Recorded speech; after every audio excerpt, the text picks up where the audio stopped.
Hello students, welcome to my channel. So आज का हमारा नेक्स्ट टॉपिक है osmosis and types of osmosis.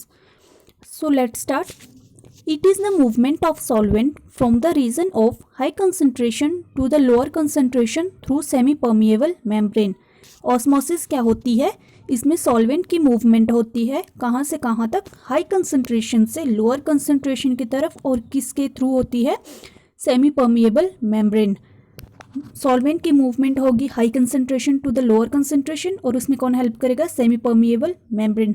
अब सेमी परमिएबल मेम्ब्रेन क्या होती है? ये वो मेम्ब्रेन होती है जो कुछ सिलेक्टिव सब्सटेंसेस को ही अलाउ करती है पास आउट होने के लिए। And the types of osmosis, इसमें दो तरह की ऑस्मोसिस आएंगी, that is exosmosis and endosmosis. अगर आप ये एक्स ऑस्मोसिस और एंड ऑस्मोसिस को बहुत अच्छे से समझ लेंगे तो इससे आपके अनदर टू टॉपिक्स भी क्लियर हो जाएंगे, that is the difference between plasmolysis and deplasmolysis, and second is difference between hypotonic solution and hypotonic solution. So let's start it. Exosmosis it occurs when cells are placed in hypertonic solution। सबसे पहले तो आपको ढंग से पता होना चाहिए कि एक्सऑस्मोसिस क्या होती है। एक्स का मतलब होता है एग्जिट, तो इससे आप लर्न कर सकते हैं कि वाटर जो हो रहा है वो एग्जिट हो रहा है, और एंडोस्मोसिस का मतलब है वाटर जो है वो एंटर कर रहा है। अब इसमें क्या होगा कि सेल को हाइपरटोनिक सॉल्यूशन में रखेंगे। जब सेल को हाइपरटोनिक सॉल्यूशन में रखेंगे तो सेल जो है वो फ्लैसिड हो जाएगा। फ्लैसिड का मतलब है श्रिंकेज हो जाएगी। श्रिंकेज हो जाएगी तो किसकी वजह से होगी? एक्सऑस्मोसिस, और एक्स का मतलब होता है एग्जिट, तो इसमें वाटर क्या होगा? वो एग्जिट होगा, मतलब outflow of water from the cell. Cell से वाटर जो होगा वो बाहर निकल जाएगा, जिससे श्रिंकेज हो जाएगी और उसकी वजह से प्लाज्मोलिसिस हो जाएगी। एक्स ऑस्मोसिस में वाटर एग्जिट करेगा, सॉल्यूशन जो होगा वो उसमें हाइपोटोनिक सॉल्यूशन होगा। जब इसको हाइपोटोनिक सॉल्यूशन में रखेंगे तो सेल से वाटर बाहर निकलेगा और सेल्स जो होगा वो श्रिंक कर जाएगा, और इस केस में प्लाज्मोलिसिस हो जाएगी।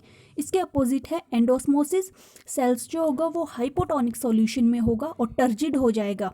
टर्जिड का मतलब है वो फूल जाएगा, क्योंकि उसमें वाटर जो होगा वो एंटर करेगा, और टर्जिडिटी की वजह से उसमें क्या होगी? डीप्लाज्मोलिसिस होगी। तो इससे आप दोनों के बीच में अच्छे से डिफरेंस कर सकते हैं।